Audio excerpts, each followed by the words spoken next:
Buonasera a tutti, benvenuti all'Ateneo Veneto. Sono orgogliosa figlia di Agostino Magaraggia, partigiano di Giustizia e Libertà. È un'eredità che mi porto dentro con commozione ed orgoglio. Ma a ben vedere, siamo tutti figli di partigiani, tutti figli di quei resistenti, di quelle donne e quegli uomini che anche a costo della vita hanno combattuto il fascismo, hanno fatto nascere la nostra Repubblica, non dimentichiamolo mai, e ci hanno consentito di essere quello che siamo oggi. Quindi un'eredità che dobbiamo conoscere, conservare e onorare.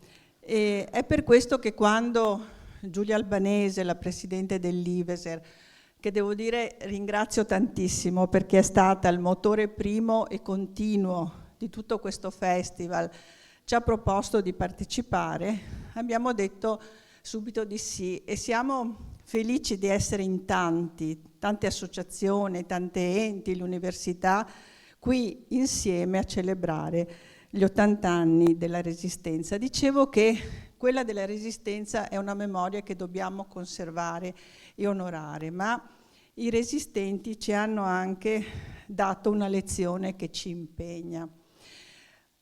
Il fascismo, quello del ventennio, lo sappiamo, non si riproporrà più, per la semplice ragione che la storia non si ripete mai uguale. Ma i fascismi, le dittature, le finte democrazie che conculcano o affievoliscono i diritti fondamentali degli individui continuano a prosperare e ce le abbiamo anche intorno. E allora sta a noi raccogliere la lezione di quei resistenti, stando vigili, sapendo capire che cosa abbiamo intorno e sapendo alzare la testa con coraggio se ce ne è bisogno. Grazie.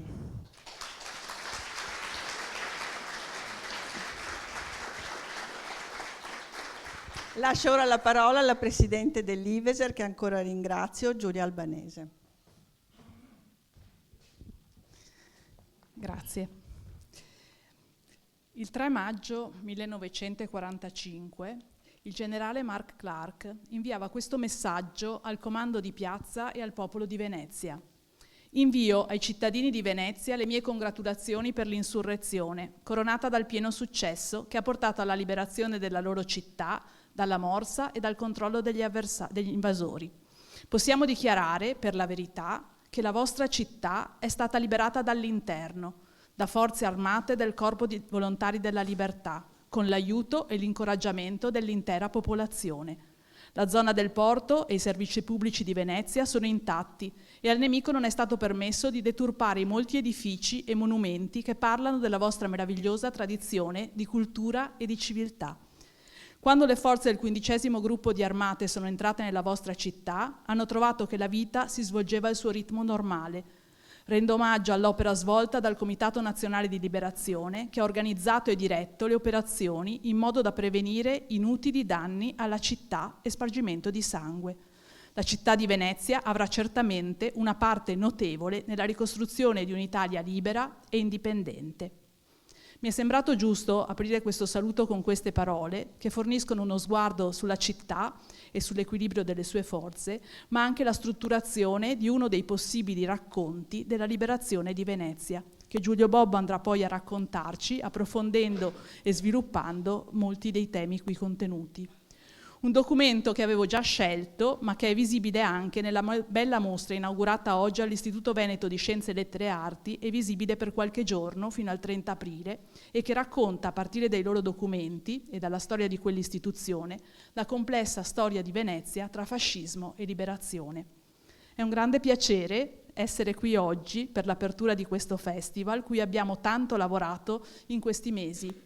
39 iniziative, presentazioni di libri, conferenze, proiezioni di film, mostre, concerti, itinerari cittadini e non solo, ranci partigiani, aperitivi partigiani, cui si aggiungono le cerimonie istituzionali, anch'esse composite nelle loro articolazioni, e diverse iniziative prima e dopo il festival. Purtroppo oggi abbiamo pochi programmi, ma ce n'è qualcuno di cartaceo e le iniziative sono pubblicizzate nel sito di Iveser e del Comune.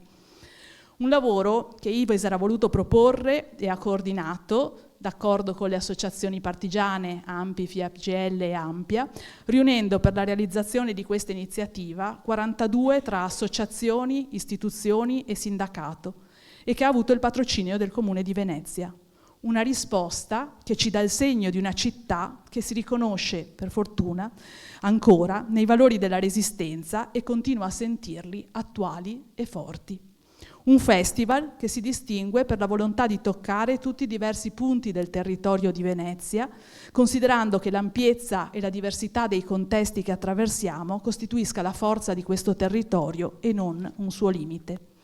E sono molto grata all'Ateneo Veneto e alla sua Presidente di averci voluto qui oggi, in questo luogo centrale e prestigioso per la nostra città, per questa conferenza di Giulio Bobbo, che rappresenta il punto di arrivo di un'attività non solo di divulgazione, ma anche di ricerca, che l'Istituto Veneziano per la Storia della Resistenza e la Società Contemporanea ha messo in campo per questo 80°, a partire da un archivio precedentemente inesplorato, quale quello di Giovanni Filipponi, capo di Stato Maggiore del Comando di Piazza del Corpo Volontari della Libertà, e grazie al lavoro di Giulio Bobbo, che potete non solo ascoltare oggi, ma anche leggere nel volume che è in vendita qui, e che si era già misurato con la storia della Resistenza veneziana nel volume Venezia in tempo di guerra 43-45.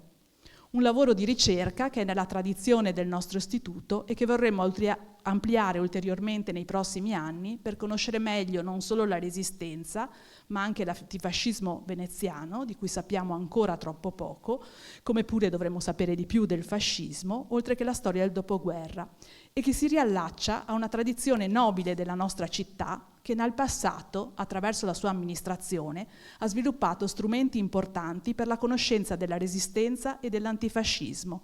Penso, per non fare degli esempi, al volume di testimonianze 43-45 Venezia nella Resistenza, a cura di Giuseppe Turcato e Agostino Zanon dal Balbò, nel 76, o ancora alla testimonianza di Armando Gavagnin su 20 anni di resistenza al fascismo nel 79, o la Resistenza nel Veneziano in 2 volumi, a cura di Gian Antonio Paladini, che mi piace qui ricordare, e Maurizio Reberschak, pubblicato nell'84, o ancora il volume dedicato alla mostra sulla partigiana veneta realizzata a Capesero nel 2005, tutti pubblicati e voluti dal Comune di Venezia e dalle sue giunte del passato. Stiamo vivendo mesi e anni di grande preoccupazione, per cui la celebrazione della Resistenza e della liberazione non può essere solo un momento di festa, naturalmente sobria, come peraltro è sempre stata, anche perché in fondo un momento di festa non lo è mai stato. Come festeggiare, infatti, all'indomani di una guerra come la Seconda Guerra Mondiale, ai lutti strazianti da essi determinati, ai milioni di civili morti, ai combattenti caduti per la libertà, alla fame e alla desolazione che si apriva di fronte agli occhi di una popolazione che aveva sì riconquistato la dignità e la pace e si era liberata dagli occupanti, ma non conosceva ancora il suo futuro. Mai come oggi quelle preoccupazioni e quelle inquietudini ci appartengono e ci permettono di guardare alla difficoltà di quel dopoguerra, alle incertezze, alla fatica. Non era detto che all'indomani di quel 25 aprile, il 28 per Venezia, ci sarebbe stata la pace, la libertà, l'antifascismo e la nostra Costituzione. In Grecia, per esempio, le cose andarono molto diversamente. E che l'esito non fosse scontato, come ci appare oggi, o ci è apparso in questi 8 decenni che ci separano da allora, lo sapeva bene la classe dirigente della Resistenza, i dirigenti dei partiti che si erano riuniti nel Comitato di Liberazione Nazionale. Sapevano che all'indomani della liberazione ci sarebbe voluto tutto il loro lavoro e anche un po' di fortuna per ricostruire un tessuto civile democratico in un paese che aveva vissuto 20 anni di dittatura, violenza e corruzione, per ricostruire una scuola, una giustizia e una società democratica dopo la guerra, il sangue, le deportazioni, i bombardamenti e la fame. Tutte esperienze che avrebbero continuato a rimanere nelle vite degli italiani e delle italiane, degli europei e delle europee, e non solo, per molti mesi a venire.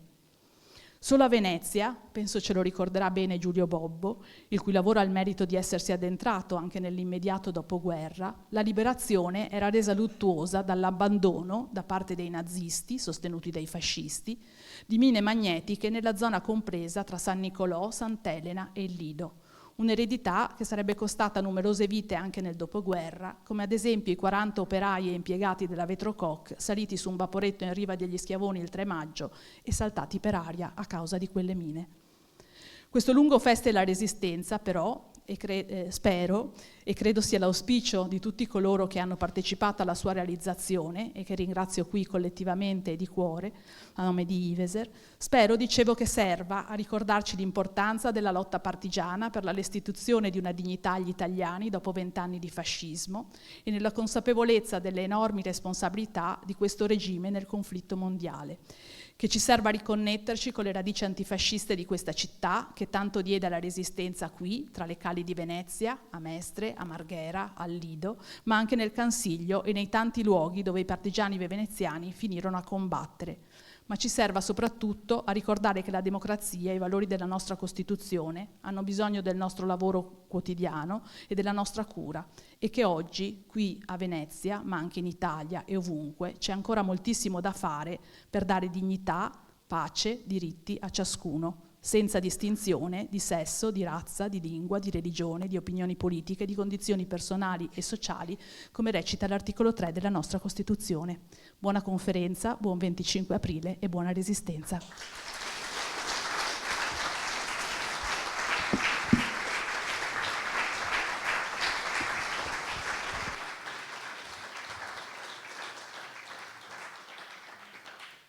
Buonasera. Ripercorreremo insieme nei prossimi 3/4 d'ora, adesso cerchiamo di tenere d'occhio il tempo, le dinamiche che hanno portato all'insurrezione di Venezia e al conseguimento dell'obiettivo più importante per quella che era la resistenza veneziana alla fine della guerra, cioè la sopravvivenza della città e dei suoi cittadini malgrado quello che può essere un evento traumatico e come è stato un evento traumatico nel momento in cui il fronte passa, no? Per darvi un'idea di quello che succede quando i tedeschi hanno la possibilità di portare alla fine i propri piani, possiamo far vedere questa fotografia. Questa fotografia ritrae il porto di Salonicco fatto saltare dalle truppe tedesche nel momento in cui si stavano ritirando da quella parte della Grecia, nell'ottobre del 1944. Per darvi un'idea, allora, il contesto greco era molto diverso, come Giulia ha già detto prima, diciamo, noi sappiamo che alla fine della seconda guerra mondiale in Grecia è arrivata un'altra guerra, però possiamo dire che il primo molo funzionante a Salonicco venne ricostruito nel 1946 e, stando alle informazioni che ho ritrovato, il porto tornò alla sua capacità pre-bellica alla metà degli anni 50. Questa cosa a Venezia non è successa e adesso insieme cercheremo di capire perché. Torniamo a quello che è il periodo di cui stiamo parlando, quindi primi di aprile del 1945. Le truppe alleate, potete vederlo in questa immagine, in questa mappa, le truppe alleate all'inizio del 1945 erano in quella linea tratteggiata che vedete sostanzialmente a cavallo fra gli Appennini, fra le due sponde dell'Italia, e da lì avrebbero dovuto muoversi per occupare il resto della pianura padana. Ora, noi sappiamo che una volta superati gli Appennini, in una guerra moderna come era già la seconda guerra mondiale, quindi una guerra combattuta anche da truppe corazzate, da truppe meccanizzate, muoversi in pianura è più facile rispetto che in un ambiente accidentato come gli Appennini. Ciò nonostante, avanzare costa tempo, fatica e mezzi. Le truppe alleate, diversamente ad esempio dalle truppe dell'Armata Rossa, mettevano nelle equazioni le perdite umane come uno dei fattori da evitare. Come potete vedere in questa mappa, Venezia non è la più lontana dalle linee delle città del nord Italia, però vorrei far notare che è una cosa che magari a noi nati e cresciuti in tempo di pace può sembrare ovvio, ma non lo è, che fra l'inizio delle linee alleate all'inizio dell'offensiva e Venezia ci sono 3 fiumi, ognuno dei quali deve essere attraversato. Ora, noi sapendo che i ponti erano stati distrutti prima dagli stessi alleati e poi dai tedeschi in ritirata, vi rendete conto che ogni attraversamento del fiume richiede tempo, quindi Venezia da un certo punto di vista era particolarmente lontana dalle linee del fronte.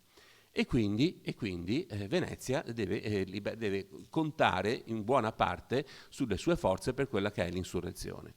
Ora, quando io parlo di questi momenti con i ragazzi delle scuole di tutti i gradi, chiedo loro se sanno qual è la differenza fra una rivolta e un'insurrezione. E qualcuno me lo sa dire, qualcun altro no. Insomma, la rivolta è una specie di ribellione, di movimento che parte dal basso, senza un vero fattore, cioè con un fattore detonante che poi si estende, mentre invece l'insurrezione è un'operazione militare. Un'operazione militare che deve essere appunto progettata, pianificata ed eseguita in maniera lineare e compatibile, coerente con la situazione che si sta evolvendo. E per fare questo, di solito, ci vuole qualcuno del mestiere, cioè un militare. Nel caso della Venezia del 1945, chi ha progettato la liberazione della città è questo signore. Quello che vedete è la tessera di riconoscimento del tenente colonnello Giovanni Filipponi, ufficiale di carriera del Regio Esercito. Tengo a specificarlo. Giovanni Filipponi comincia il suo servizio militare come soldato semplice. Comincia la Prima Guerra Mondiale come sergente e grazie alle sue doti viene notato durante la Grande Guerra e viene selezionato per la scuola ufficiali. Forse chi di voi si occupa un po' di storia militare sa che il ratio di perdite degli ufficiali più giovani, quindi sottotenenti, tenenti, capitani, nella guerra di trincea o comunque in una guerra in campo aperto è particolarmente alto, per cui anche in un esercito classista come era il Regio Esercito monarchico degli anni 10 è meglio avere un buon ufficiale che viene dalla truppa piuttosto che nessun ufficiale. Filipponi quindi diventa sottotenente e poi continuerà la sua carriera. Nel momento in cui arriva l'8 settembre, Filipponi è tenente colonnello, ha alle sue spalle l'esperienza della guerra in trincea della Prima Guerra Mondiale, il fronte greco-albanese della Seconda Guerra Mondiale e in quel momento è istruttore all'Accademia Militare di Modena. Quindi per certi aspetti il più militare dei militari, perché non so se qualcuno di voi ha fatto una scuola militare, insomma l'Accademia di Modena è quella proprio che deve insegnare a una persona a diventare un ufficiale. Quindi potremmo pensare a una persona particolarmente rigida, come dire, calata in quello che è il ruolo dell'ufficiale di truppa di quegli anni. Invece no, Filipponi è una persona particolarmente elastica, è in grado di capire immediatamente che la resistenza italiana non può pretendere di combattere l'esercito tedesco e i fascisti che pure erano tornati a casa il 25 luglio del 1943 senza battere ciglio, ma che sono prontamente tornati quando i tedeschi glielo hanno permesso. Non si può combatterli in fronte aperto. Se succede questo loro verranno sconfitti. Per cui lui è il primo.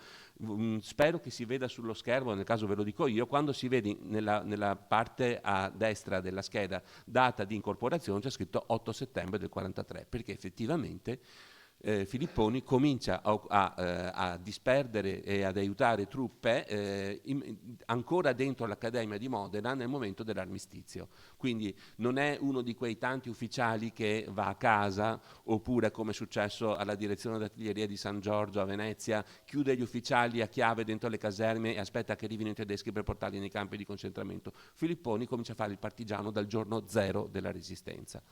Arriva a Venezia perché dalle parti sue, quindi dalle parti di Modena, comincia a fare caldo per lui, per cui è ricercato, e arriva a Venezia quasi per caso. A Venezia viene integrato nel comando militare della Resistenza e resterà a Venezia per il resto della sua vita, perché anche dopo la fine della guerra, deciderà di eleggere a Venezia come la sua casa.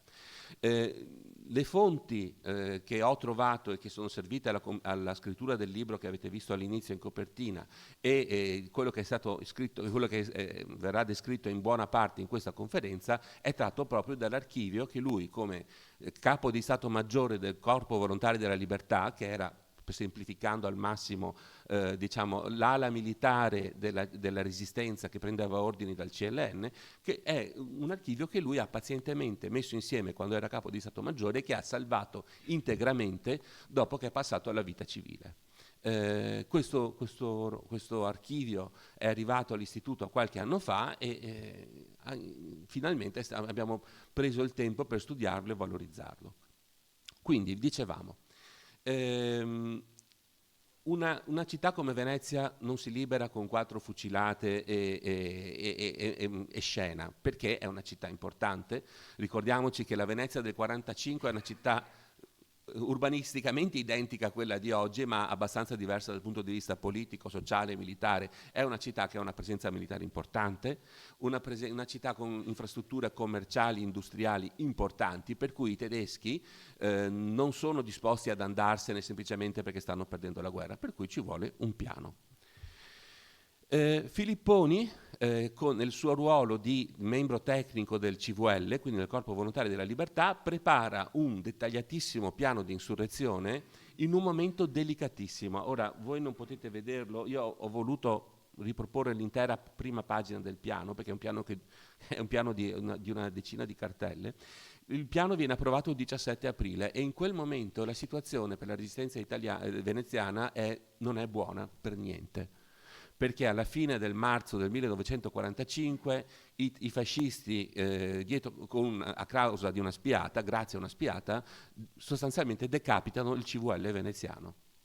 Arrestano tutti i membri politici del CVL, tranne Filipponi, che in quel momento non si è presentato alla riunione che dovevano fare a San Francesco della Vigna. Per cui nelle ultime 3 settimane dell'occupazione nazifascista, quella in cui bisogna preparare la città all'insurrezione, Filipponi sostanzialmente da solo prepara l'insurrezione della città. Ed è un piano che è fatto da un militare. Ricordiamoci che Venezia, così come tutto il resto della penisola italiana e tutte quelle aree che erano sotto l'occupazione militare italiana, era stata presa con pochissimi combattimenti durante il collasso militare dell'8 settembre, perché sostanzialmente quella che era la classe dirigente dell'epoca, quella monarchica e quella militare, era scappata senza dire niente a nessuno, lasciando 2 milioni di soldati a piedi, a casa, letteralmente in balia di se stessi e dei tedeschi che li stavano arrestando. Quei 650.000 che poi sono finiti nei campi di concentramento ci sono finiti in massima parte perché chi doveva comandarli è scappato. Però non siamo nell'8 settembre, siamo nell'aprile del 45, la resistenza ha avuto 1 anno e mezzo per prepararsi e questa volta sono pronti.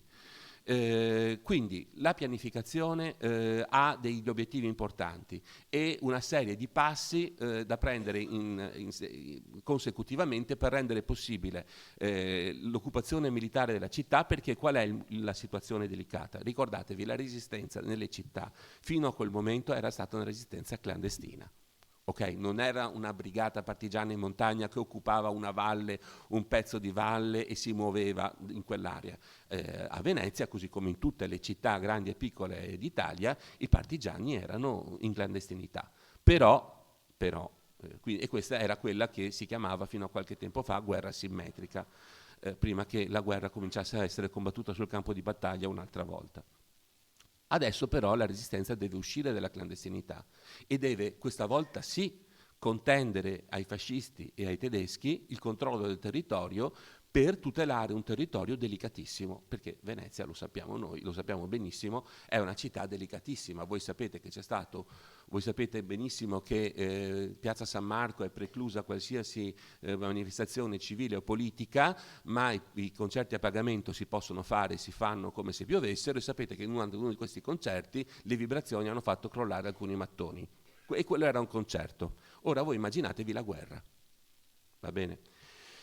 Quindi cosa succede? Succede che uno dei passi è l'occupazione di quelle zone, di quei punti strategici che possono diventare una catastrofe per la resistenza se sono ancora in mano tedesca al momento dell'insurrezione. Uno di questi è la liberazione di quei posti dove gli antifascisti sono detenuti. Quindi il carcere, poi poi vedremo anche dopo, il carcere di Santa Maria Maggiore deve essere liberato, perché quello che può essere una liability, quindi una carta nel mazzo dei tedeschi, cioè l'uso degli ostaggi da minacciare di fucilare in caso di insurrezione, deve essere tolta dall'equazione ancora prima che il combattimento inizi.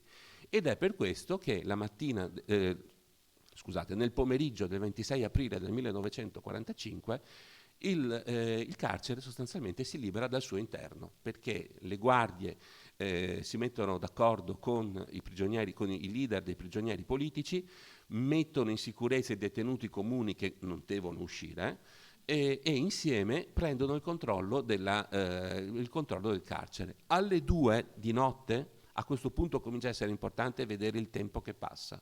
E vedremo che accelera o rallenta a seconda dei momenti.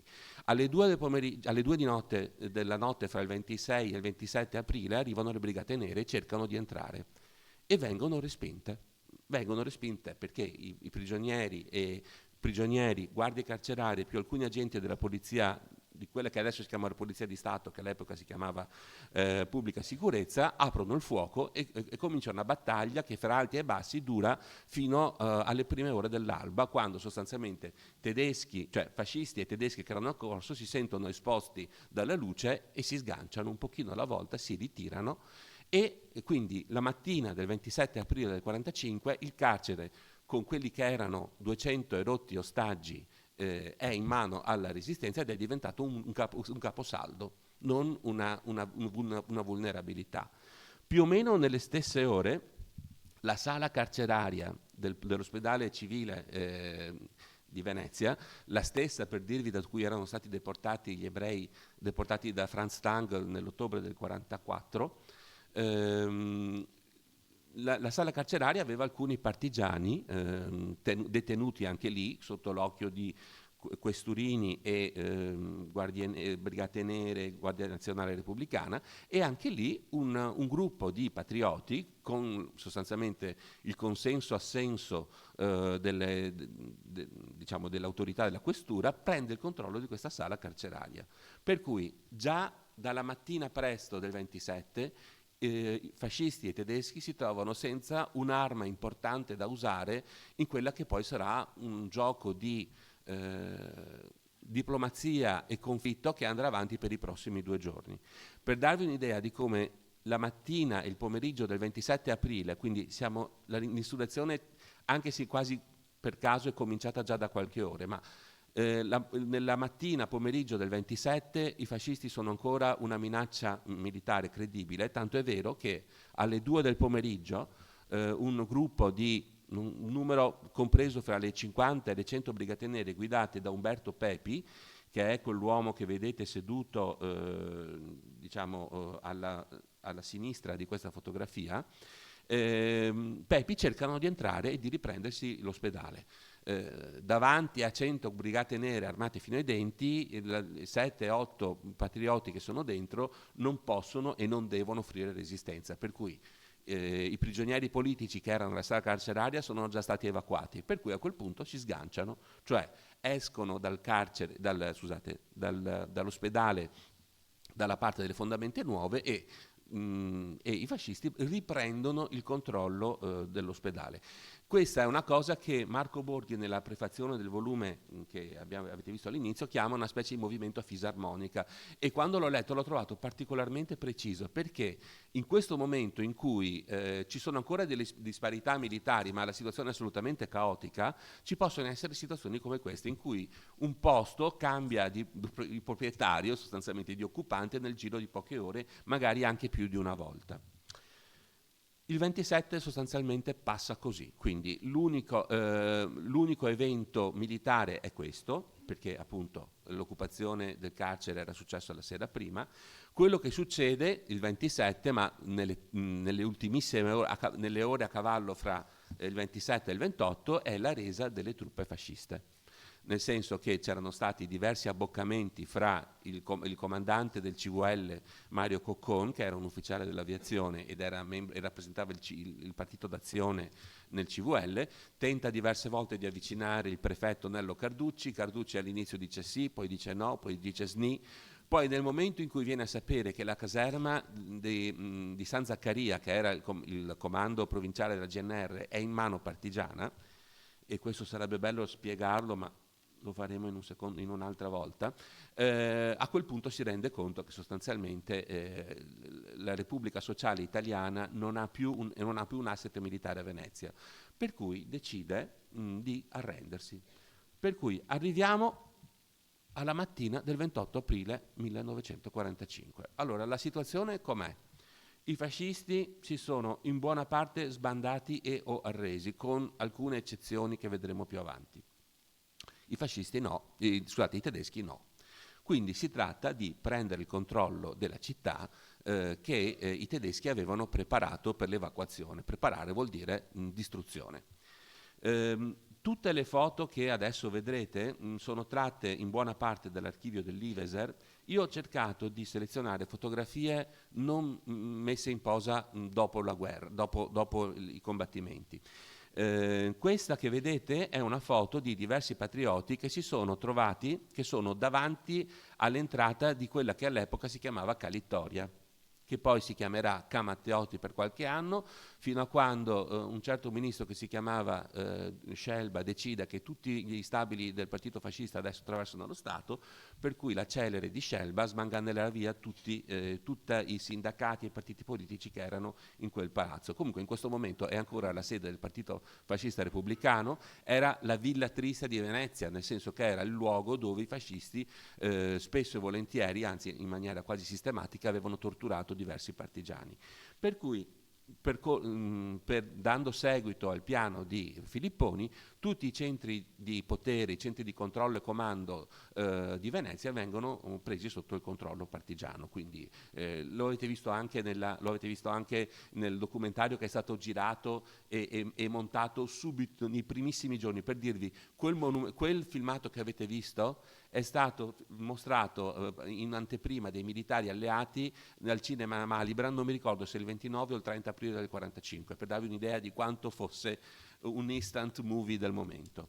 Quindi, Calittoria, prefettura, ex caserma dei carabinieri, caserme della polizia, sono tutte prese sotto il controllo dei partigiani.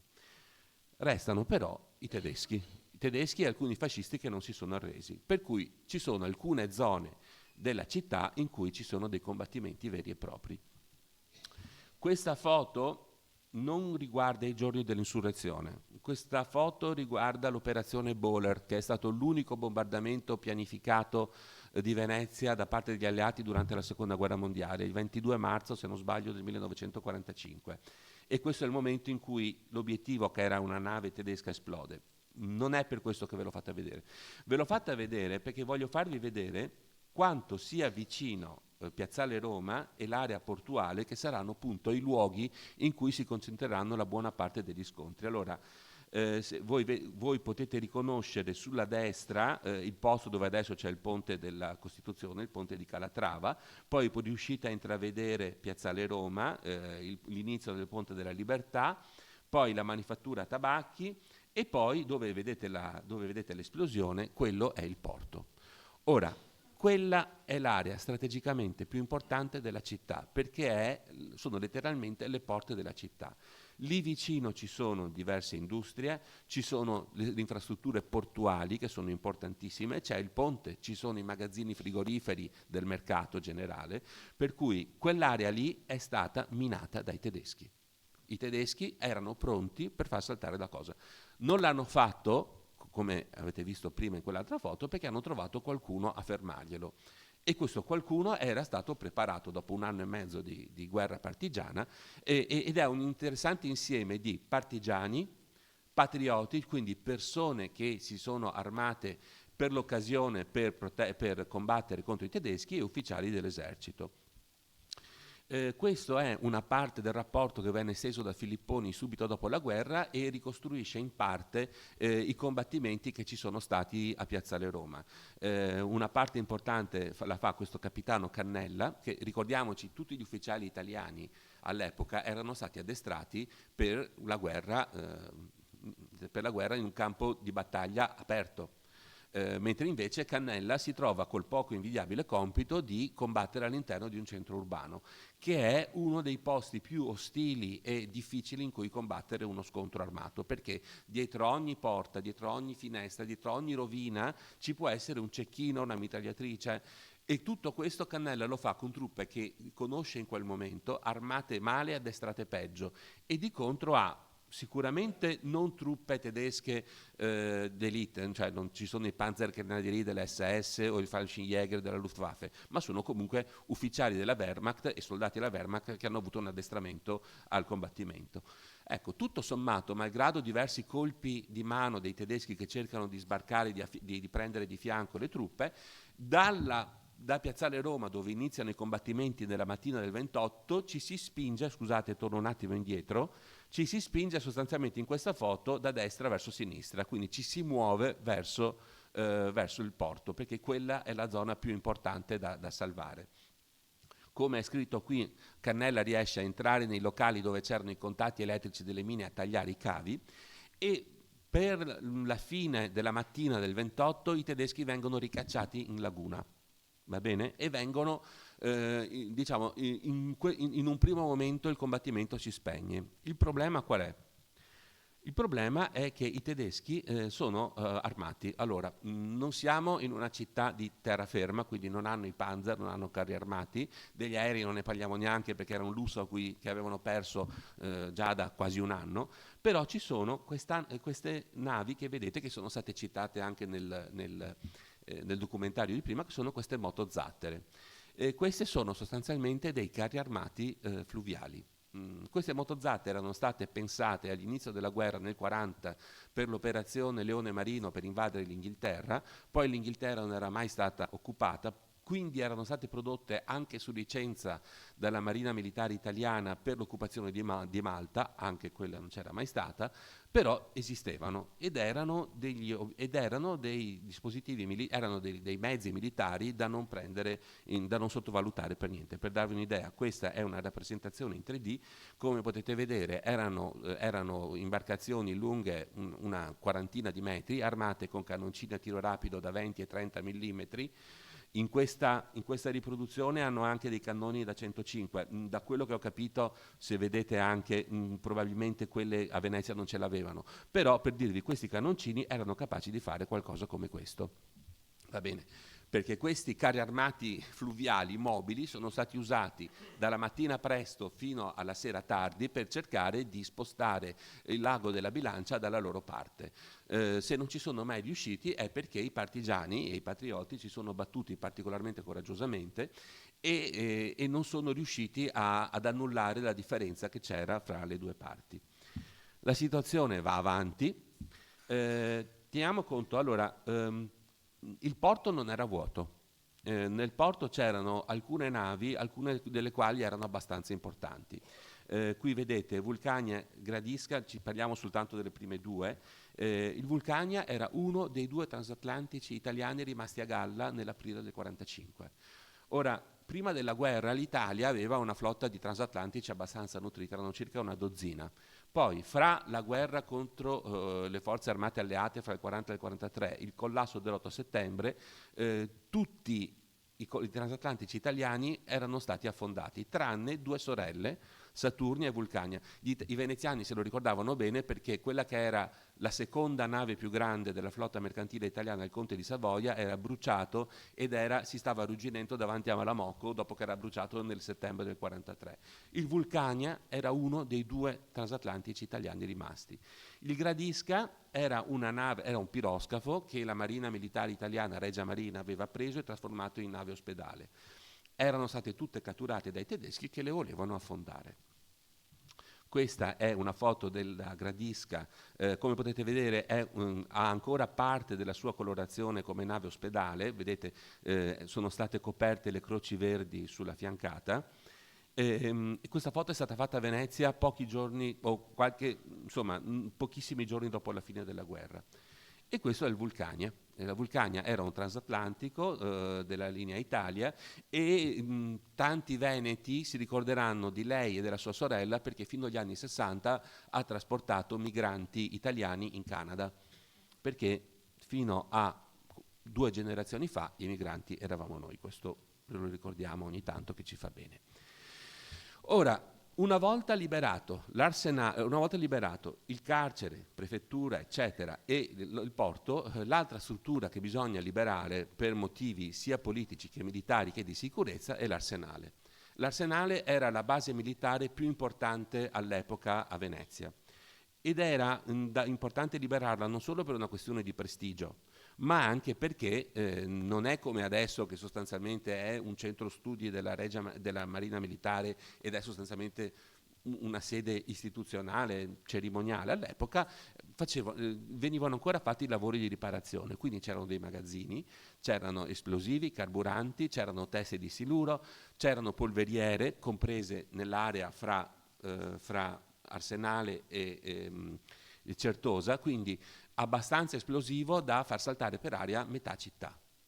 In questo caso noi vediamo che in diversi casi la strategia del CVL è sempre la stessa, cioè cercare di portare a una transizione di poteri tutto sommato liscia, senza scontri, cioè fare un lavoro di diplomazia con i tedeschi e dire va bene, ve ne dovete andare, andatevene e lasciateci il controllo della situazione. I tedeschi in arsenale cosa fanno? Dicono di sì, anzi dicono alle 4 ce ne andiamo, se non che gli ufficiali del gruppo Marina del CVL, quindi ufficiali della Regia Marina, che erano rimasti al loro posto nella Marina repubblicana, quindi fascista, ma che erano in contatto con Filipponi, quindi sostanzialmente avevano un lavoro abbastanza delicato e anche pericoloso, perché se li prendevano la Gestapo era assicurata, vedono che, come si è visto anche nel documentario, cominciano ad andare a fuoco alcuni magazzini, cominciano ad affondare alcune navi che sono dentro, dicono allora no, qui non va più bene. Quindi esistevano, Castello come sapete all'epoca era un sestiere popolare con una lunga tradizione di arsenalotti, operai, quindi persone in grado, armate e con la voglia di combattere non mancano, per cui diverse squadre di patrioti vengono chiamate, si impegnano in combattimento i tedeschi e alle 4 del pomeriggio del 28 aprile il tricolore italiano viene risollevato per la prima volta dalla torretta di sinistra dell'arsenale, mettendo in sicurezza un'area che se fosse esplosa avrebbe portato a conseguenze gravi. Io penso che molti di voi abbiano visto quello che è successo nel porto di Beirut 4-5 anni fa, quando è esploso un magazzino di fuochi d'artificio e fertilizzanti. Ecco, fate conto, sarebbe successo questo. Ora, calcolando che Venezia è una città, non è una città costruita con cemento armato, ma di tutt'altro, potete rendervi conto cosa sarebbe successo. Uno spin-off, se mi perdonate l'inglesismo, una situazione legata all'evacuazione dell'arsenale succede circa mezz'ora dopo davanti all'area, e qua vi chiedo uno sforzo di immaginazione, nell'area compresa fra l'ex macello, dove adesso c'è il campus di economia, e l'isola di San Secondo. L'isola di San Secondo è quella specie di mucchietto di alberi che vedete dal Ponte della Libertà immediatamente prima di arrivare a Venezia, è quando si comincia a alzare, a mettersi i cappotti, tirare giù le borse, perché si è arrivati. Ora, adesso è una città, adesso è una zona assolutamente vuota e abbandonata. Negli anni 70 il Cocis la usava come nascondiglio, l'aveva ribattezzata l'isola di White, ma nel 1945 c'era un piccolo forte con una guarnigione tedesca. Nelle prime ore del mattino del 28 i partigiani di Cannareggio avevano preso il controllo del macello, poi in barca erano andati davanti a queste isole di San Secondo, avevano detto ai soldati tedeschi che erano lì grazie, adesso potete andare, questi senza battere ciglio se ne erano andati, per cui fra Marcello e San Secondo avevano il controllo della situazione. Verso le 4:30 del pomeriggio cominciano ad arrivare tutta una serie di barche grandi e piccole con dentro il comandante tedesco dell'arsenale, il suo staff più tutti i marinai, che avevano abbandonato l'arsenale e si stavano recando, secondo quanto pensato dal CVL dopo, stavano tentando di raggiungere Campalto attraverso il canale che c'è lì.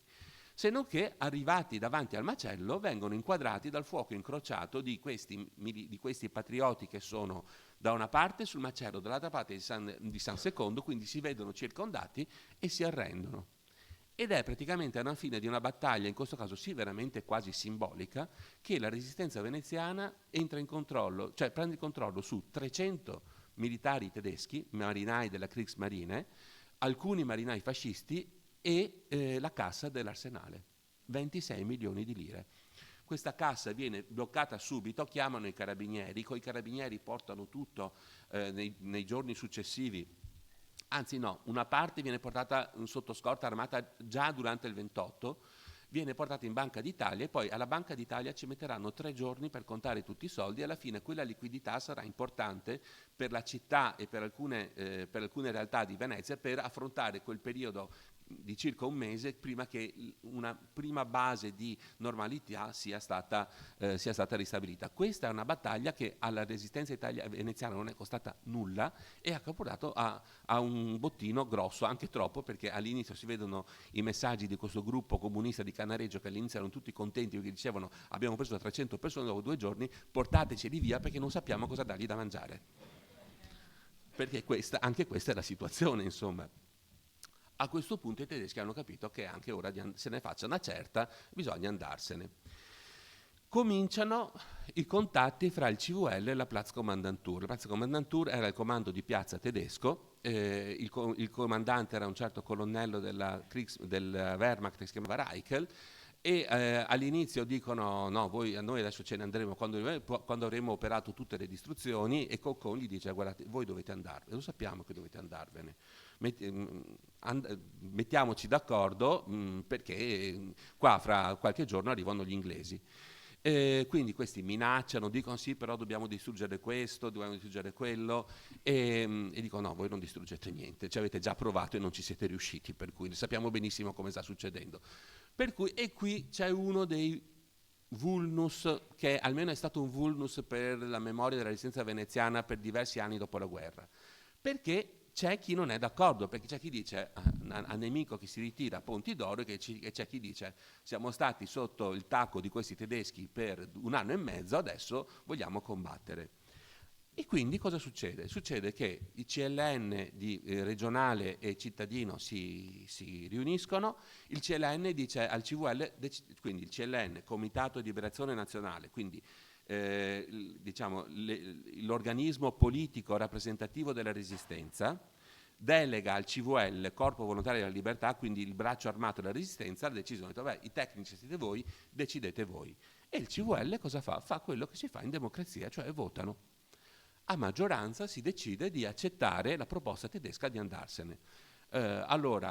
Questo io vi ho concentrato in 30 secondi quello che è successo nell'arco di circa 4-5 ore. Addirittura Coccon, con una certa faccia tosta, era andato con Don Giulio Mapelli, che era il segretario del cardinale, erano andati all'Hotel Luna a parlare con Reichel già la sera del 27 e Reichel li aveva mandati via. A quel punto cosa succede? Succede che il CVL occupa la piazza, per cui i tedeschi si trovano bloccati dentro la Platzkommandantur e allora la situazione comincia a cambiare. Allora c'è un primo incontro, poi viene la decisione del CVL di accettare la ritirata, appena Reichel li rincontra, questo torna col fatto che la Gradisca l'abbiamo occupata noi e no, la nave Gradisca nostra la dobbiamo affondare. Risposta, voi non affondate niente, ve ne andate e grazie, questo lo aggiungo io. Quindi cosa succede? Viene firmato un protocollo d'intesa dove potete vedere, insomma questo poi è disponibile anche sul sito dell'Iveser, poi è riprodotto anche nel volume di cui abbiamo parlato all'inizio, dove sostanzialmente si dice che si impegnano a non attuare nessuna distruzione e che sostanzialmente nell'arco fra la mattina del pomeriggio del 28 e la mattina del 29 se ne vanno. In realtà, come sempre, vengono meno alla loro parola e cercano di tornare con le motozattere davanti al porto per sbarcare un'altra volta e far saltare le mine, vengono ributtati in mare, poi tornano a un certo punto per cercare di far saltare le navi, vengono ricacciati indietro, a un certo punto entro la mattina del 29 se ne vanno. Questa è una fotografia che fa parte dell'archivio fotografico dell'Iveser. Io, mettendo insieme quelle informazioni che ho trovato nel fondo Filipponi, mi sono fatto l'idea che questa foto sia stata scattata la mattina primissima, tipo 5 di mattina del 29 aprile del 1945. Perché? C'è un rapporto di un commissario della pubblica sicurezza che dice che hanno fatto un trasporto di 100 erotti prigionieri tedeschi riconsegnati alla Platzkommandantur prima che se ne andassero. Questa cosa, mi fa pensare questa cosa perché, allora, come potete vedere, questi tedeschi sono disarmati, mentre invece i partigiani che gli sono vicino sono armati. Altra cosa, guardate la pavimentazione, è asciutta, e mentre abbiamo visto, questo fa parte su Venezia Insorge, lo vedete, il 28 pioveva, quindi il pavimento era bagnato. Quindi, secondo me, sostanzialmente, proprio perché appunto questi sarebbero diventati nel giro di pochi giorni bocche in più da sfamare, questi tedeschi vengono riconsegnati, o comunque insomma vengono scortati alla Platzkommandantur, alla Platzkommandantur si imbarcano su quelle motozattere che avete visto e se ne vanno. Bene, quindi è finita? No, non è finita. Il 29 ci sono ancora molte cose che devono succedere prima che l'insurrezione possa dirsi finita. Innanzitutto ci sono i cecchini fascisti, cioè militari, brigate nere, individui che si erano chiusi nei sottotetti, nelle terrazze, nelle soffitte e cominciavano a sparare alla gente. Questa fotografia, come potete vedere, è una foto, questa non è una foto fatta in posa, questa è una foto fatta, se vedete, durante un combattimento. Io penso che ci sia una buona possibilità che ritragga un momento dei combattimenti fatti per prendere un certo Bazeghin, che era conosciuto a Venezia perché era stato un portiere del Venezia, che si era chiuso dentro e aveva cominciato a sparare contro la gente, uccidendo anche un patriota nel corso. Bazeghin poi quando a un certo punto viene catturato, trascinato fuori, messo davanti al primo muro e fucilato. Noi non sappiamo esattamente, allora noi abbiamo notizia confermata di 2 persone uccise in questo modo nei giorni dell'insurrezione a Venezia. Poi abbiamo rapporti che dicono di altri individui sempre nella stessa situazione, cioè cecchini fascisti, quindi che non si erano arresi dopo che Carducci aveva dato l'ordine di resa, che vengono presi e fatti fuori.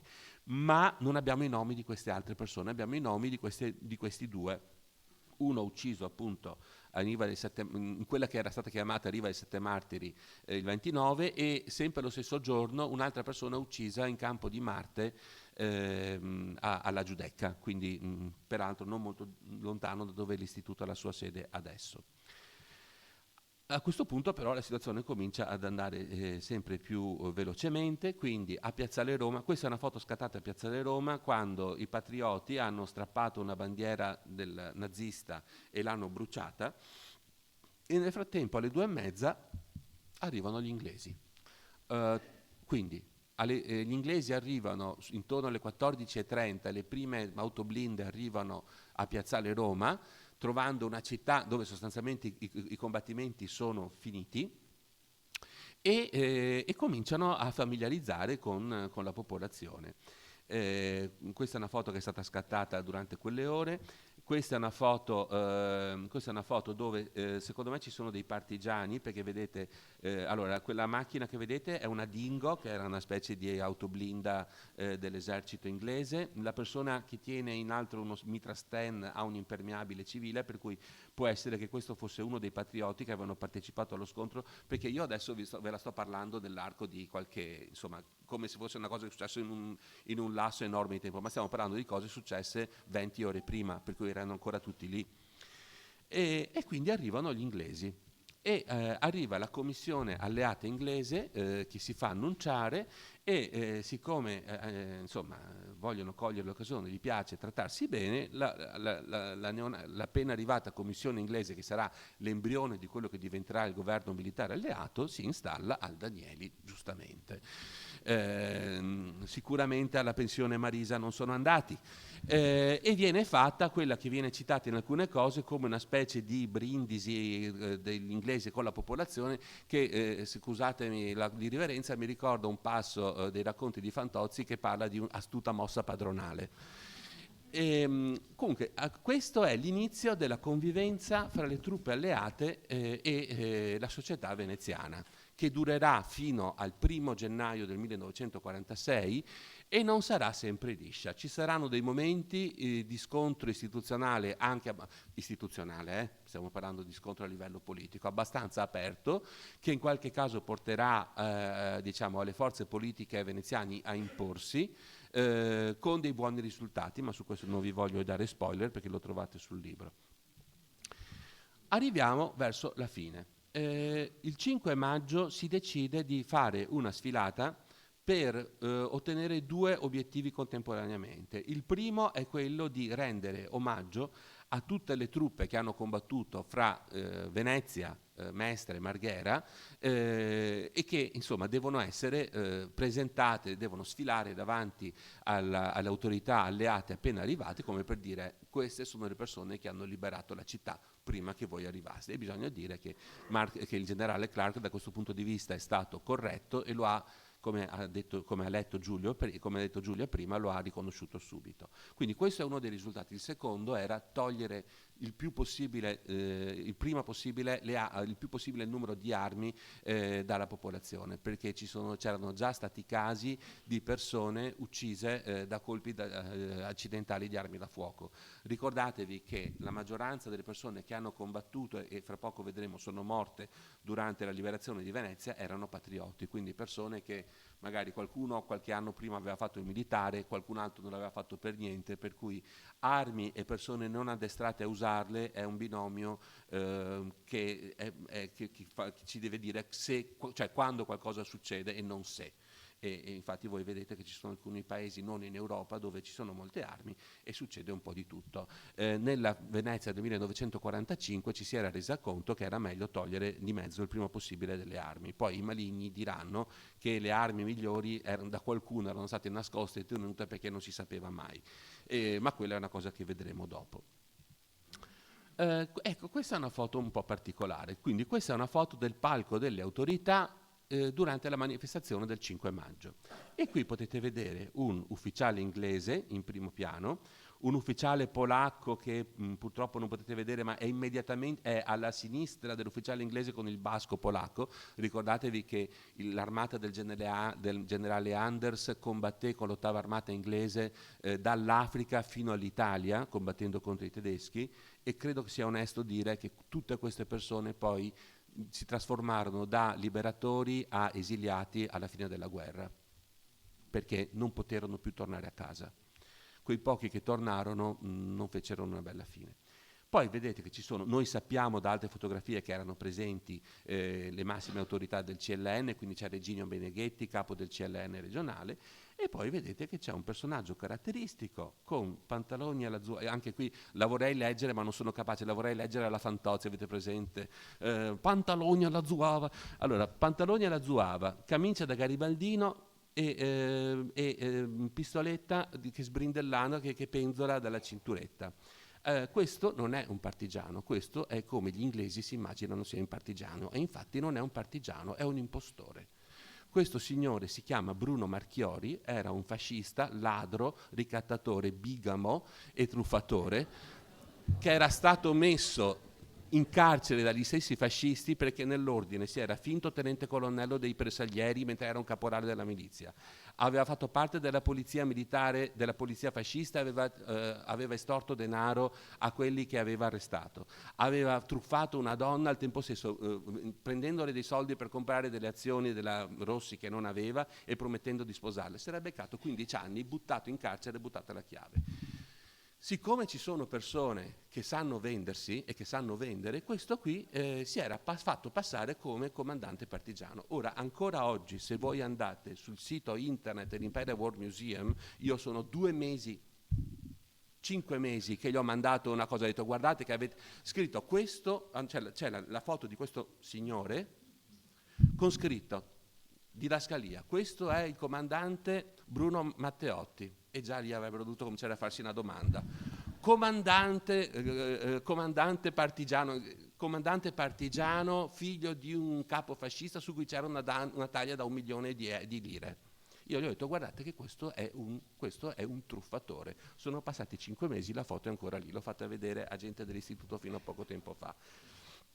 Insomma, questo signore è riuscito a farsi passare. Secondo me agli inglesi piaceva pensare che i partigiani italiani fossero dei fenomeni del baraccone e non combattenti veterani che avevano combattuto contro i tedeschi e avevano garantito all'Italia la dignità di Stato indipendente e la dignità poi di costruirsi uno Stato come avevano voluto. Quindi forse e infatti la resistenza italiana si accorge subito che questo è un impostore, lui e anche un altro di cui adesso non parliamo, e cerca di arrestarli subito. Se non li arrestano subito è perché gli inglesi incredibilmente si mettono di mezzo e gli impediscono di arrestarli. A un certo punto arrivano con una stecca così di documenti, questi lo prendono e meno di un mese dopo che era uscito dal carcere viene preso e riportato a Santa Maria Maggiore da dove era uscito. Abbiamo scherzato, grazie, buongiorno.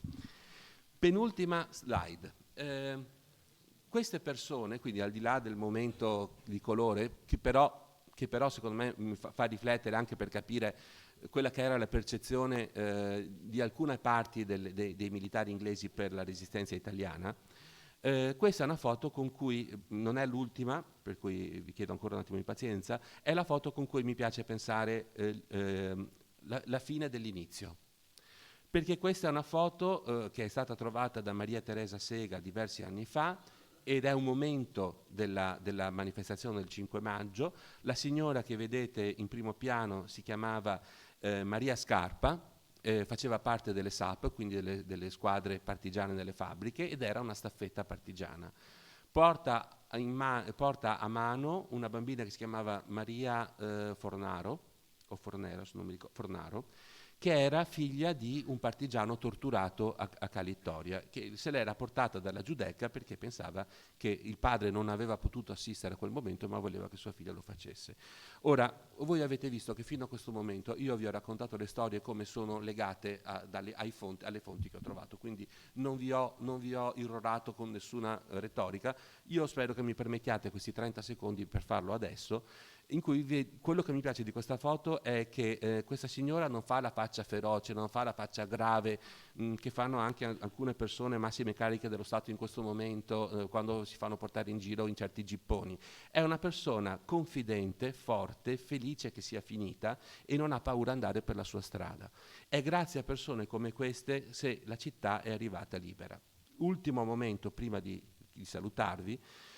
Questo è un momento che ho pensato di dedicare alle persone che sono mancate, perché durante nel corso dello studio e della stesura di questo libro mi sono confrontato diverse volte con Marco Borghi, che è uno storico della resistenza italiana e veneziana, e durante una di queste nostre conversazioni Marco mi ha detto noi dovremmo comunque ricordare che ci sono state tante persone che sono morte durante l'insurrezione di Venezia e nella stragrande maggioranza dei casi erano patrioti, quindi persone che avrebbero potuto stare a guardare come fanno quasi sempre tutti, non avrebbero potuto mettersi là col cellulare perché all'epoca i cellulari non c'erano, ma avrebbero potuto stare a guardare e invece no.